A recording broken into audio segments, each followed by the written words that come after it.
If you enjoy what we do, please support the channel by giving the video a like.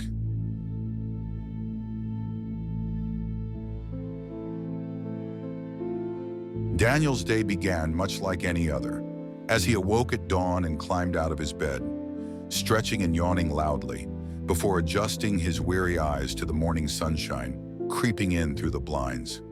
His usual daily routine would follow: a quick wash, followed by breakfast, and then on to his classes with Aunt Molly.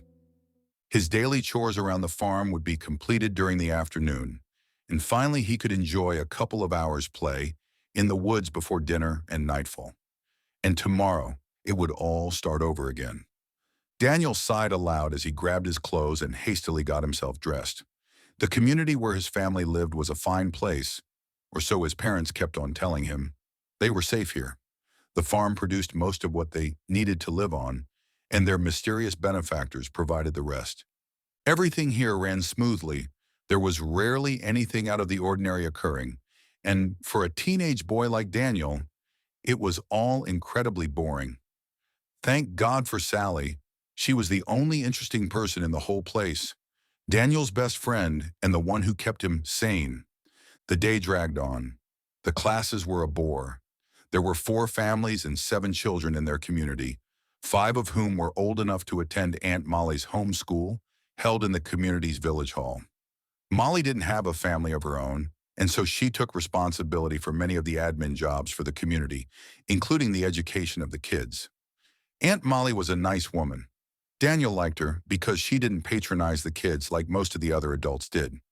Unfortunately, the classes tended to be tedious, because Aunt Molly could only teach at the pace of the youngest child. Daniel and Sally were the eldest and smartest in the class, and so were constantly frustrated with the slow pace. The focus of the classes was on literacy and numeracy, that and educating them about the livestock and crops which the community depended upon. Daniel was more interested in science, history, and geography, anything which linked to the outside world, of which they knew next to nothing. But Molly tended to gloss over these subjects, as did all the adults when questioned. But of course, there were other ways to get information, mainly from the extensive collection of books held in the community's library.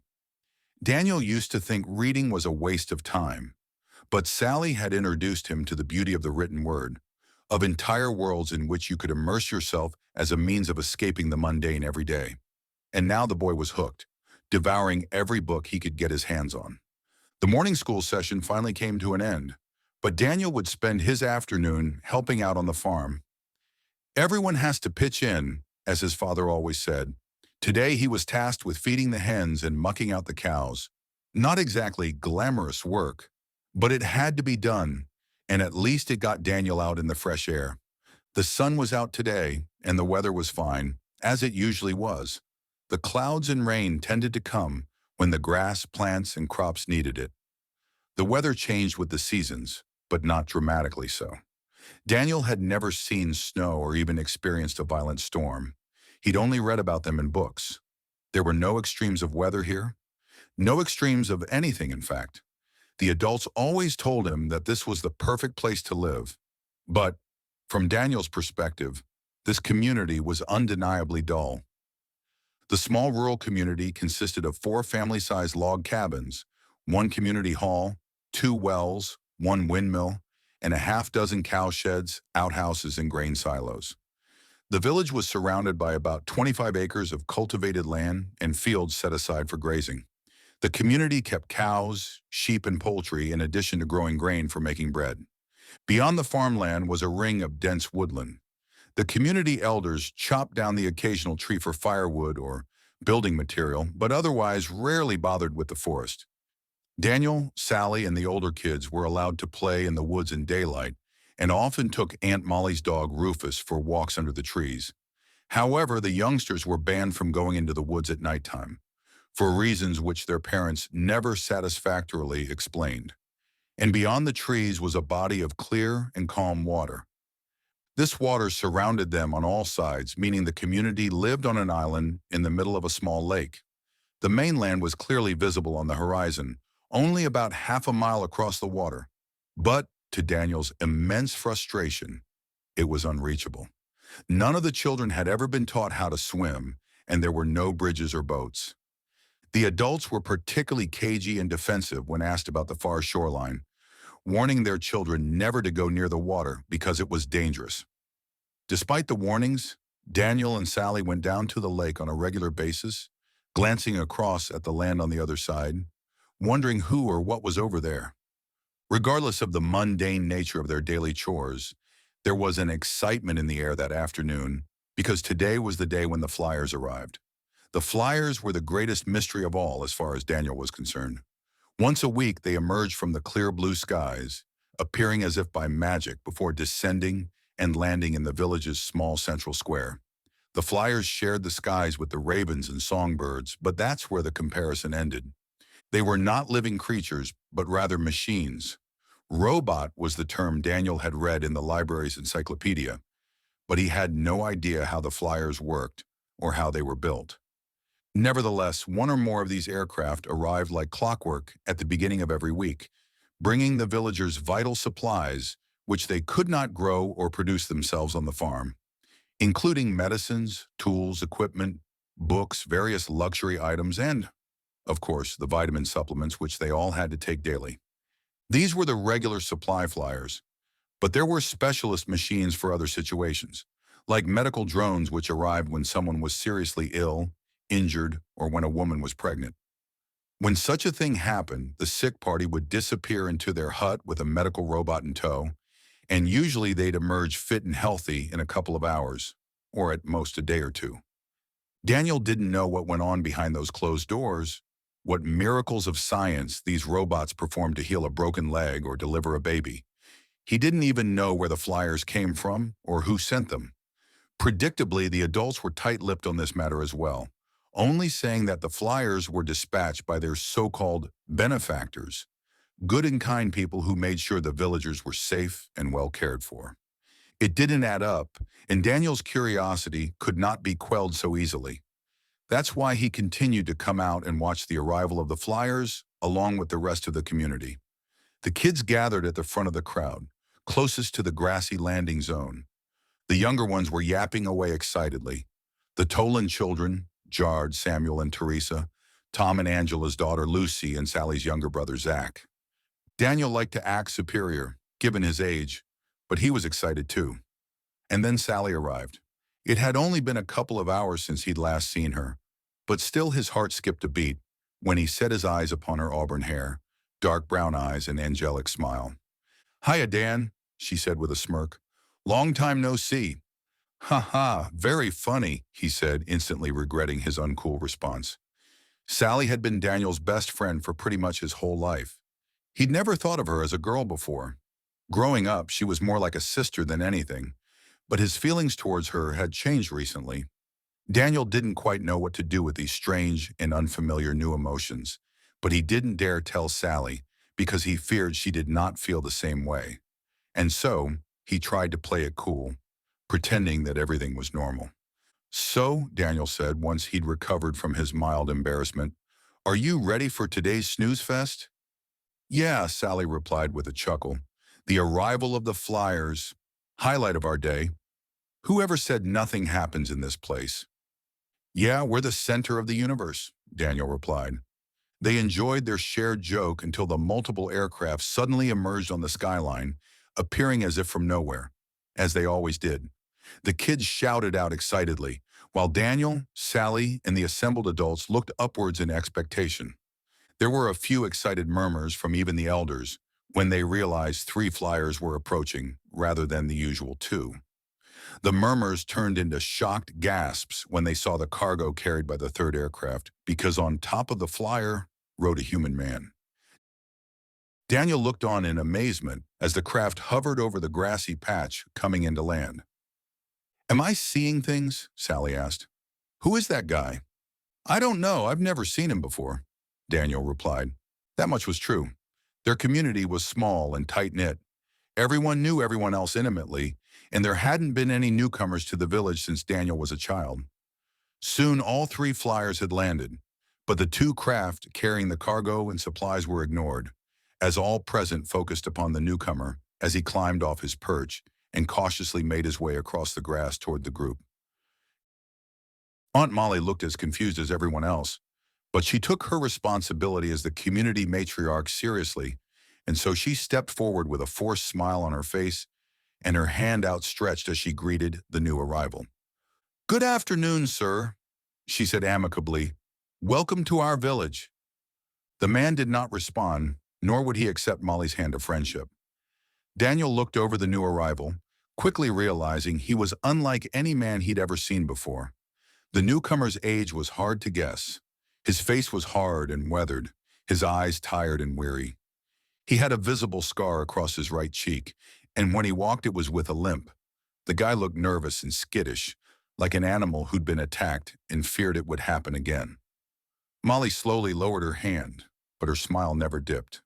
If she was perturbed by his odd behavior, she didn't let it show. "My name is Molly, and I'm the village administrator."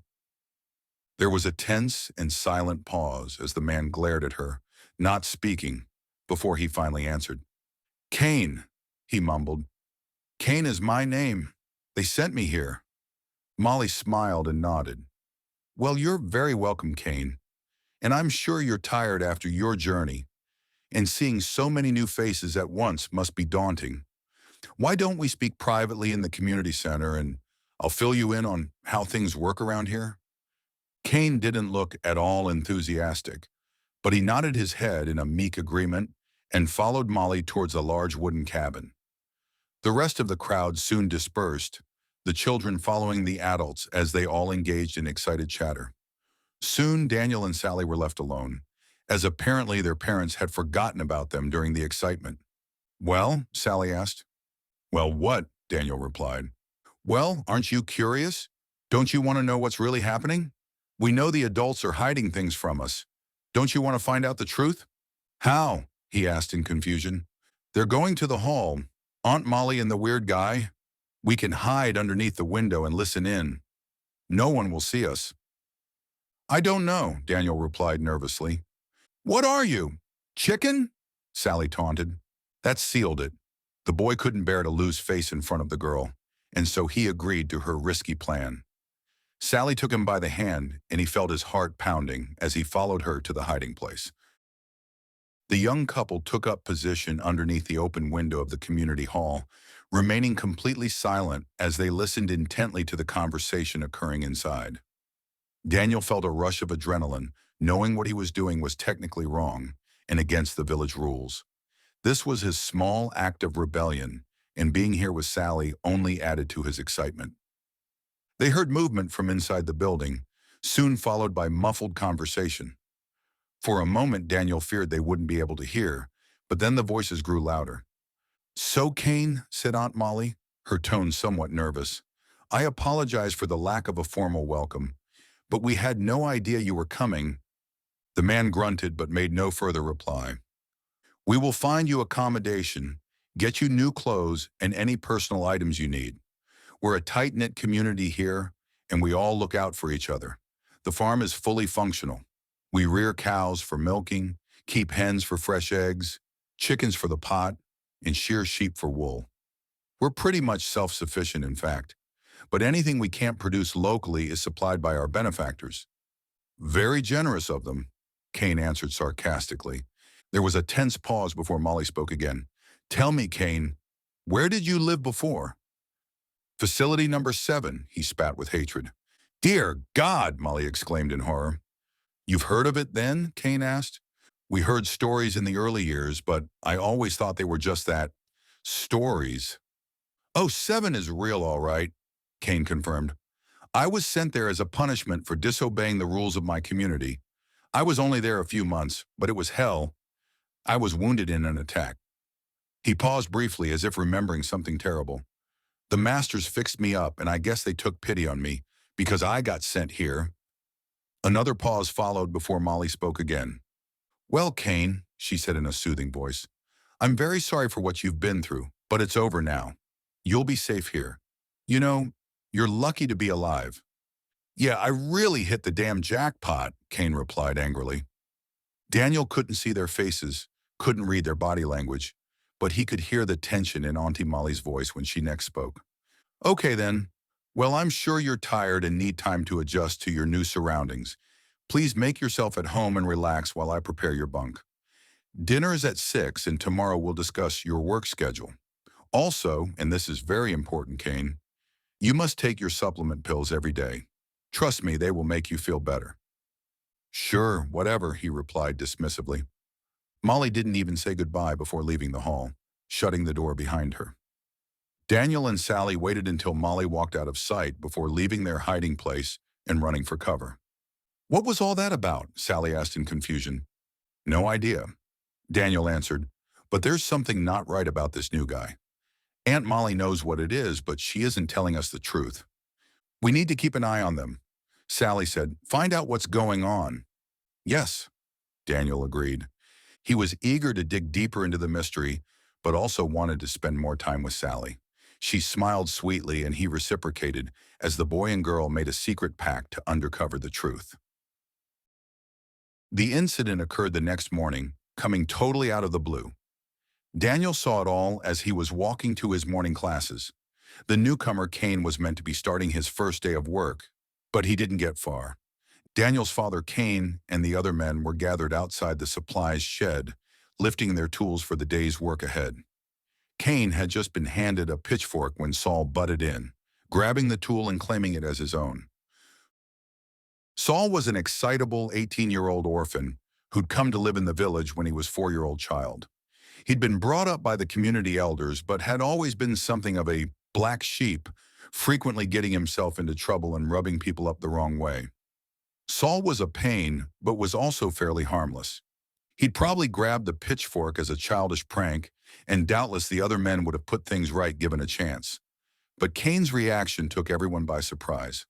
The newcomer's first response was to recoil and retreat from the sniggering Saul, behaving like an animal under threat. But then he suddenly lashed out violently, charging towards the astonished Saul and tackling him to the ground. Saul let out a pained cry and instantly submitted, throwing down the stolen pitchfork and attempting to escape his attacker's grasp. But the manic Kane was not satisfied. He pinned the helpless Saul down on the ground and started punching him hard in the face, again and again.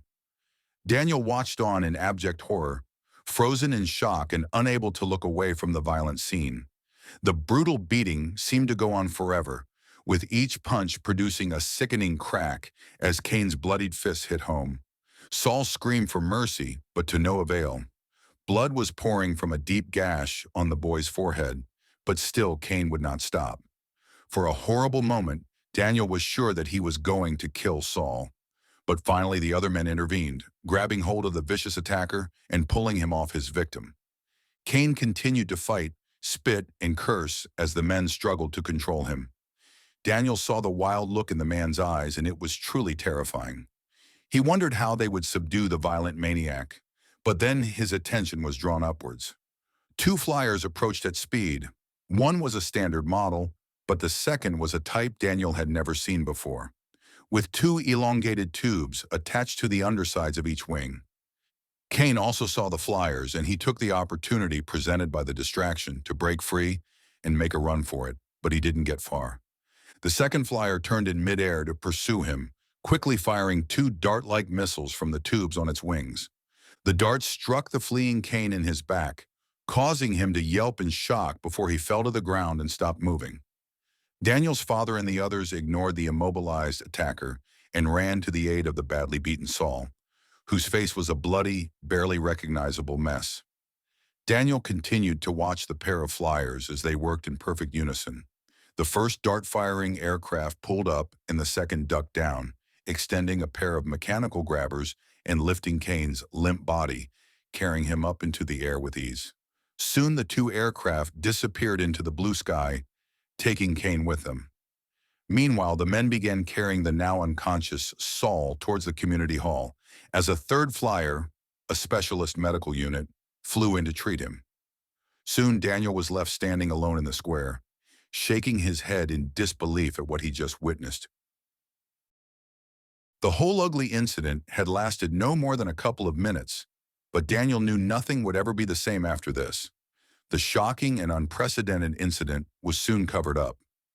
Daniel's father had spoken to him privately that night, explaining how Cain was a troubled man who needed help and assuring him that their benefactors would know what to do. There was nothing to worry about, his dad insisted, and soon everything will be back to normal. Daniel knew his father was lying to him. Cain was more than troubled. He was dangerous, violent, and totally apart from everyone else in this community. He came from another place, the mysterious Facility 7, which he'd spoken to Aunt Molly about. Daniel had checked through all the reference books, but could find nothing about such a place. Sally was equally baffled. She hadn't witnessed Cain's violent attack upon Saul, but she had seen the chaotic aftermath. On the day after the assault, everyone was acting normally, on the surface at least, but there was a powerful tension in the air. Amazingly, Cain was returned to the village that morning, flown back in on the back of a transport flyer. The menfolk all kept a wary eye on Cain, but apparently they didn't have to worry about him. Cain was no longer aggressive or confrontational. Instead, the man was submissive and subdued, his head down as he silently got on with his work. Daniel wondered what in hell had happened to the troublemaker after the flyers took him. Part of him didn't want to know. He was relieved when the day's chores were over and he and Sally could escape into the woods for a couple of hours' freedom before nightfall. They took Rufus the dog with them, entertaining the playful pup with a game of fetch under the tall pine trees. For a while, both youngsters were able to forget their troubles and enjoy their peaceful surroundings. Daniel watched Sally play with the dog, laughing joyfully as her bright eyes sparkled in the failing light. He felt butterflies in his stomach as his eyes followed her across the forest floor. Daniel wondered whether tonight would be the night he told her how he really felt. It seemed right, but he didn't get the chance. Suddenly the dog took off, running deeper into the woods and barking maniacally. Sally ran after him, calling out his name as she went. Daniel rolled his eyes and moaned in frustration at his lost opportunity. He had no doubt that the mutt was chasing after a squirrel or a bird, or something stupid like that. He listened to the distant barking, barely paying attention until he heard a girl scream. Sally was in danger. The boy burst into action, tearing through the woods, following the sound of her voice. Soon he arrived in a clearing, finding the dog still barking frantically while Sally was crying, staring ahead at something monstrous. She ran to Daniel when she saw him, burying her head in his chest and drying her tears on his shirt. He looked up and saw what had driven her to hysterics. There was Cain hanging from a heavy tree branch, his feet swinging above the ground and a noose tied tightly around his throat. His eyes were closed and his face was a sickening shade of purple. Daniel was sure the man was dead. He felt like he was going to be physically sick, but he managed to control his fear, muttering that they had to return to the village and get help. Daniel took the distraught Sally by her hand, and they began running towards home. But he was unable to erase the terrible image of Cain's hanging body from his memory, as the dog's frantic barking continued to ring in his ears. Daniel didn't sleep a wink that night. He was too traumatized by what they'd seen, and every time he closed his eyes, he would recall Cain's lifeless corpse hanging from that tree. He and Sally arrived back at the village in a frantic state, reporting their grisly discovery. Daniel's father had led a party of men into the woods to recover the body, and Cain's corpse was collected by the flyers soon after. Daniel's mother had done her best to calm and comfort the two before Sally was sent back to her own family for the night. His father had spoken to Daniel later that evening, explaining how Cain had been unable to come to terms with his troubled past and so had decided to take his own life. Suicide was what they called it, but such an act of self-destruction was previously unheard of in their community. Once again, Daniel was not satisfied with his father's explanation. He knew his dad was holding something back from him, and Cain's shocking death had made him even more determined to discover the truth. He met up with Sally early the next morning in the village square. The girl wasn't herself. Her face was drawn and her eyes red and puffy. Daniel guessed she'd been up all night crying. "Are you okay?" he asked with concern.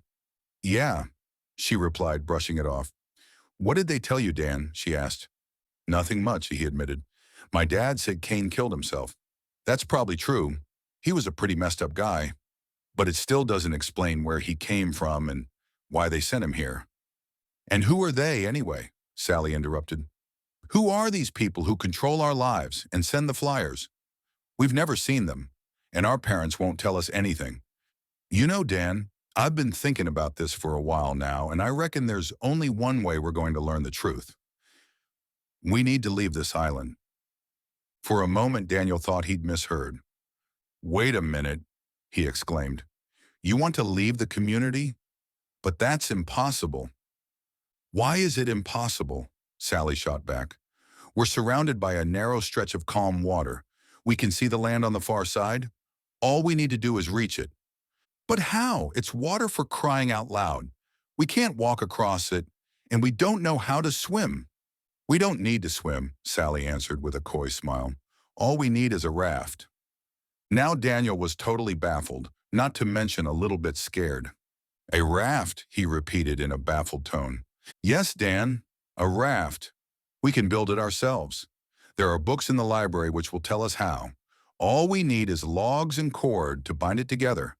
We can fashion oars from tree branches. We know the water isn't choppy, so we can paddle across in no time. What do you say, Dan? Care to join me on an adventure? Daniel hesitated before answering. This was undoubtedly the most important decision of his life thus far.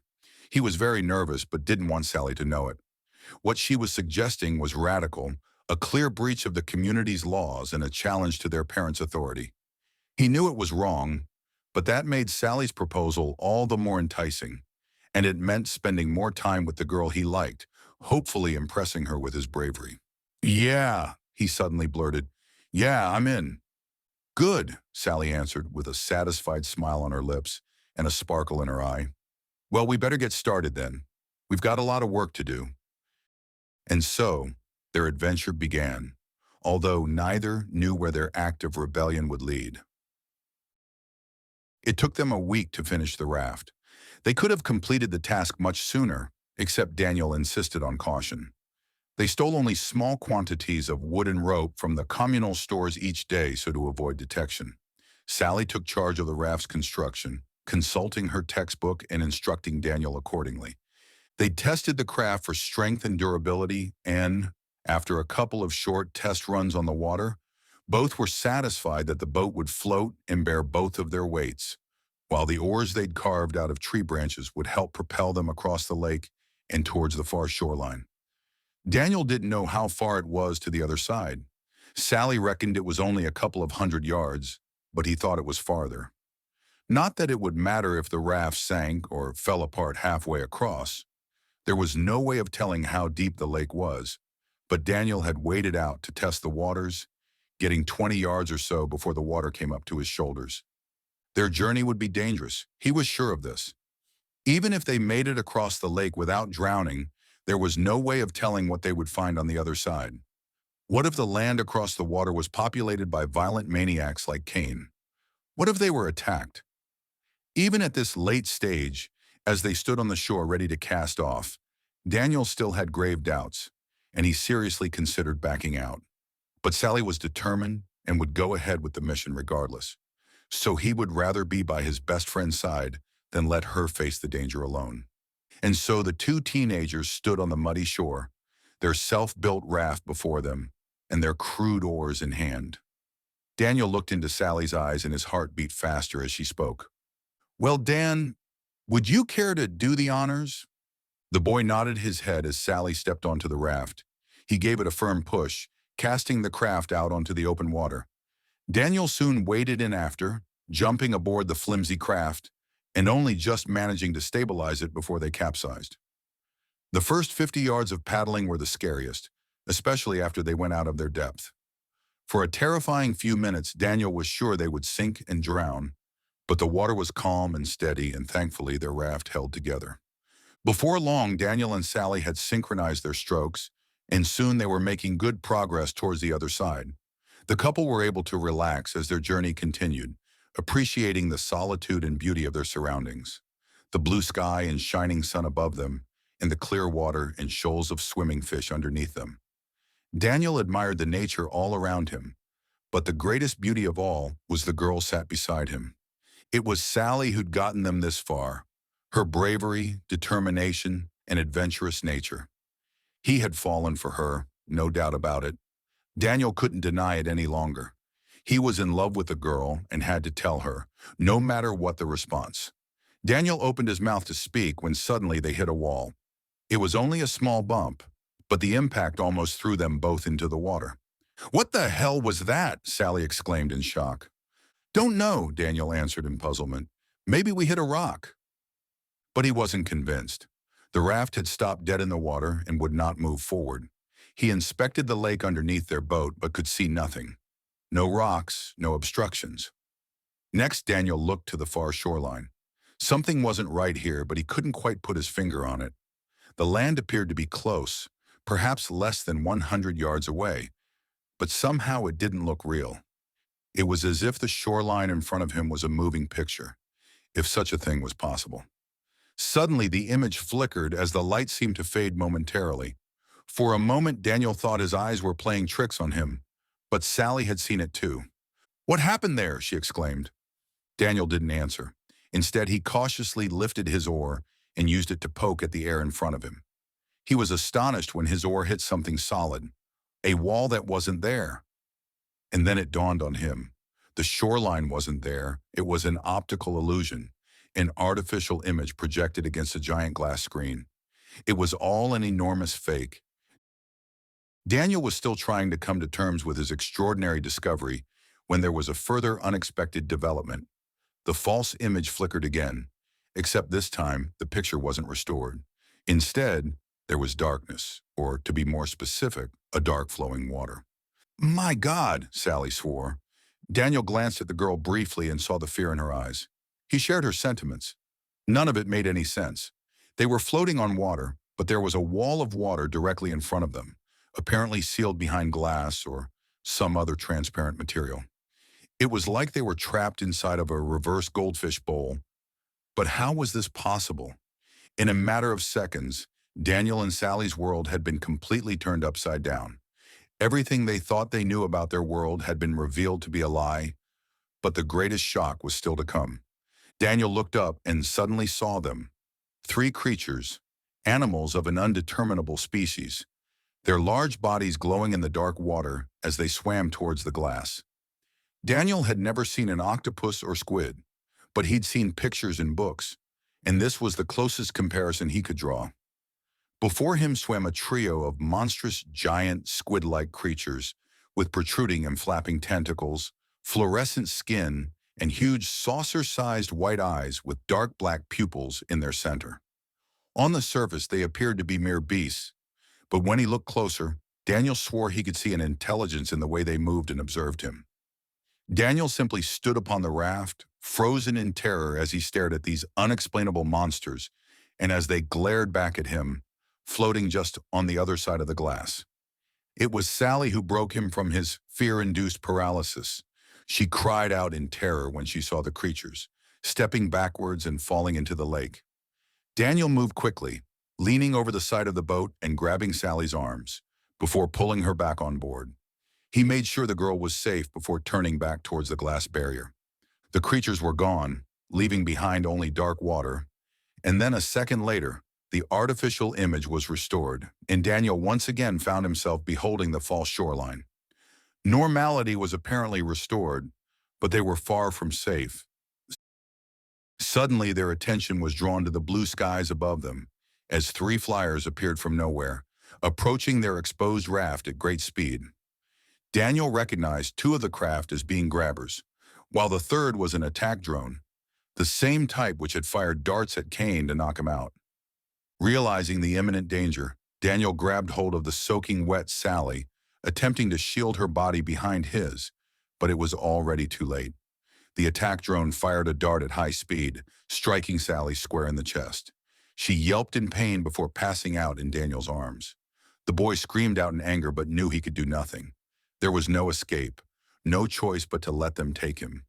He gently lay Sally's unconscious body down upon the raft and defiantly stood up to face the flyer head-on. The craft fired two darts in quick succession, hitting Daniel both times.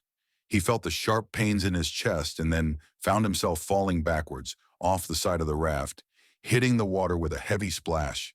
And suddenly he was sinking, the lake water quickly filling up his lungs.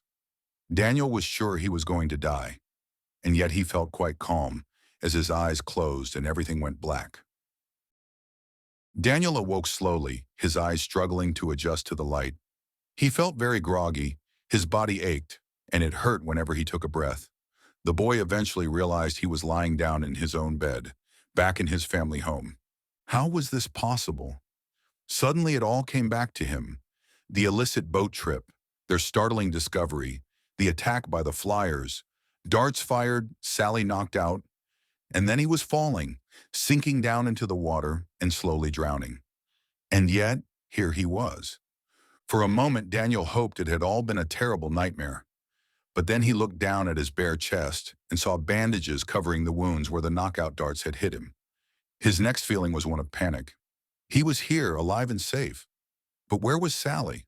The last time he'd seen her, Sally was knocked out cold and floating on top of the raft on the edge of the lake. He had to find her. Daniel attempted to get up from his bed, but he was lightheaded and weak. "Whoa, wait up, Dan! Where do you think you're going?" Daniel looked up to see his father standing over him, his 6'2" frame filling up the small bedroom. The man's voice was firm, but his eyes were full of concern. "Sally," Daniel managed to croak, "I've got to save her."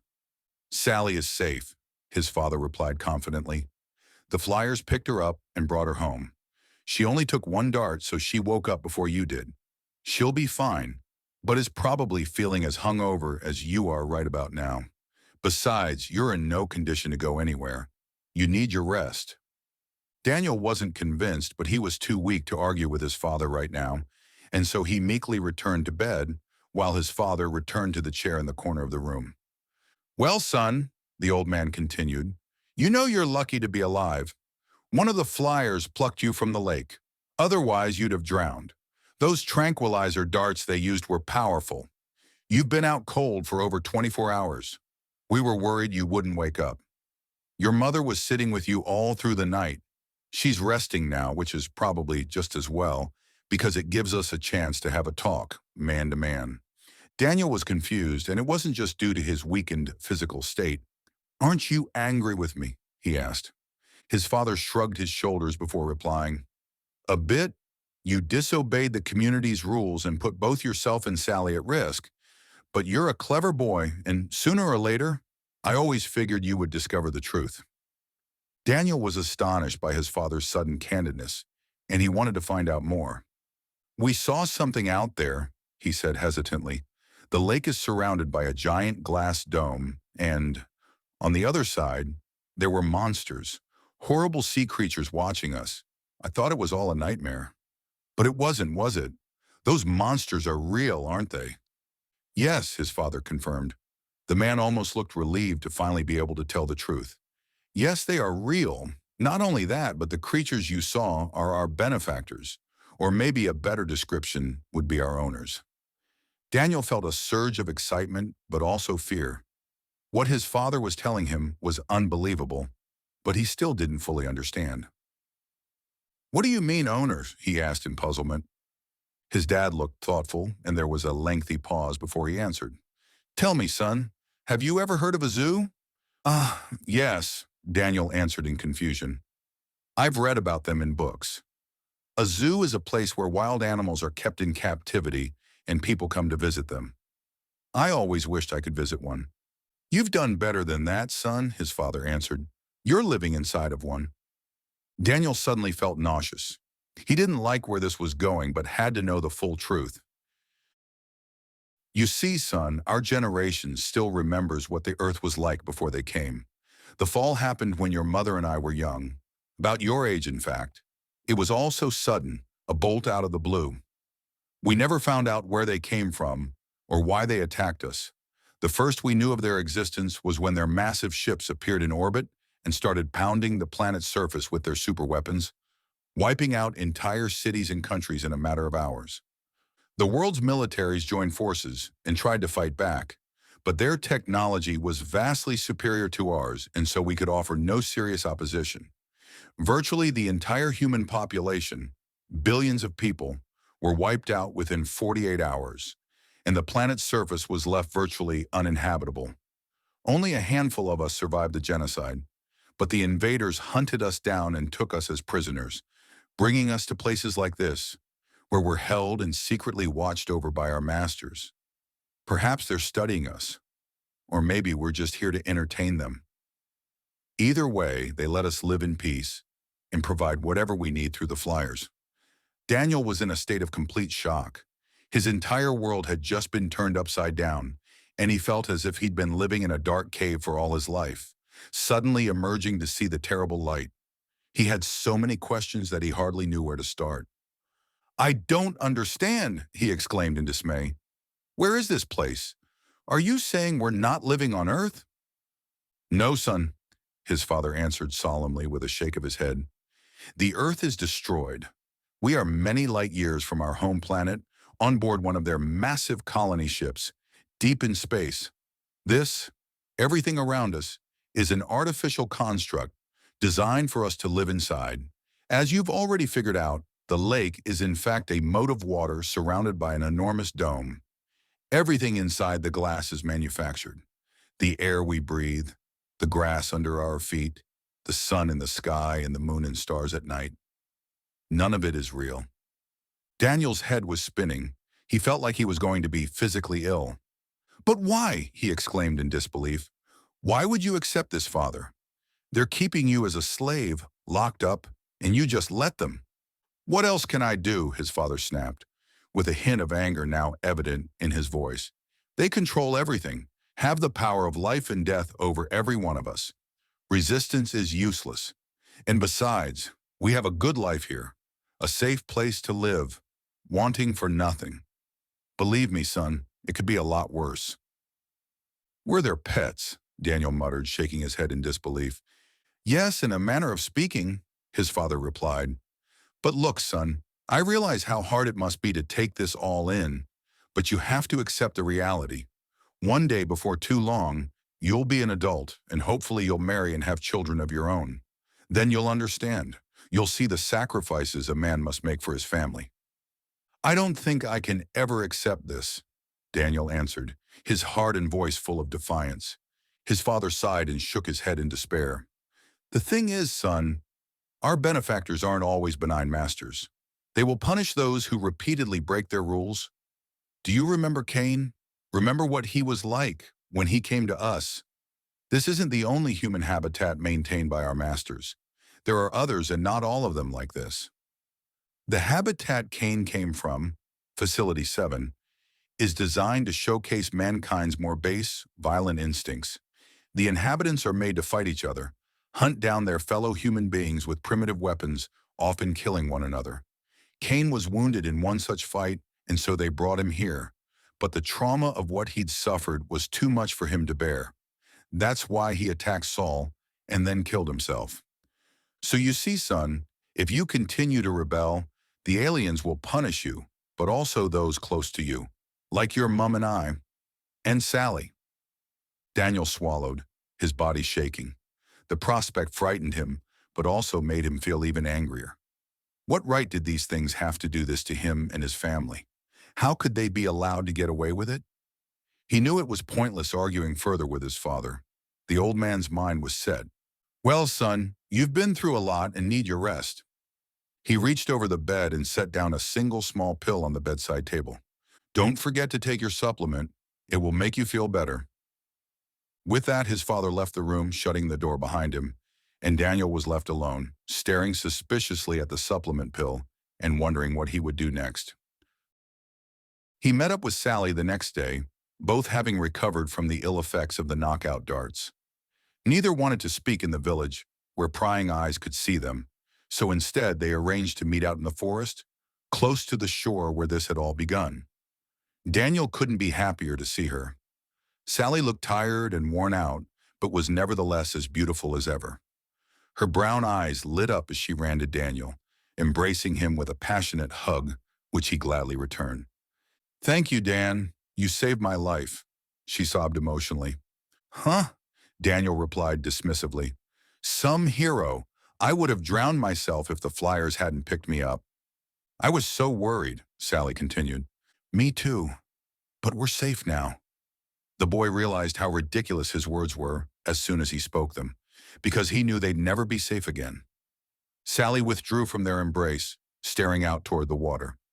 "So they told you then?" she asked. "Yes, my dad explained it all. Still can't take it in."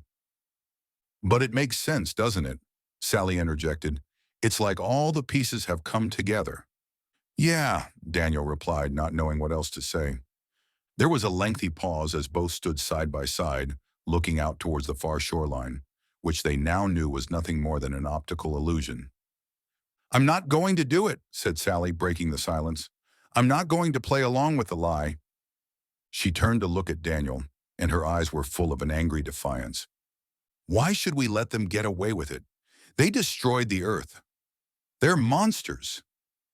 Daniel looked into her eyes and all his fear melted away.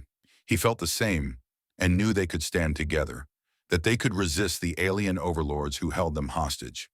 He reached into his trouser pocket and withdrew the single pill, which his father had presented him with the night before, holding it out in his hand. "It's the supplements," he said. "They make the adults obey, make them docile. If we keep taking them, they'll do the same to us." Sally nodded her head in agreement, removing her own pill from her pocket. It was as if their minds were working in unison as they simultaneously lifted their arms and defiantly flung their pills into the lake, watching with satisfaction as they hit the surface with a splash and sank into the water. Daniel felt a mixture of exhilaration and sadness. He turned to Sally and embraced her, coming face to face with the girl. They came together, their lips locking as they kissed for the very first time. Daniel experienced a euphoria, a powerful tingling throughout his body. This was the best moment of his life so far. The kiss ended, and Sally smiled sweetly at him. They held hands and turned to face the water, watching the false sunset on the horizon. Beautiful, until you remembered it was all an illusion. And suddenly his elation was replaced by fear, as he imagined the intelligent and all-powerful creatures on the other side of the invisible barrier. Were they watching them now? Had they seen what they'd just done, heard the words spoken between them? Daniel gripped Sally's hand tighter. As they both stared into the abyss,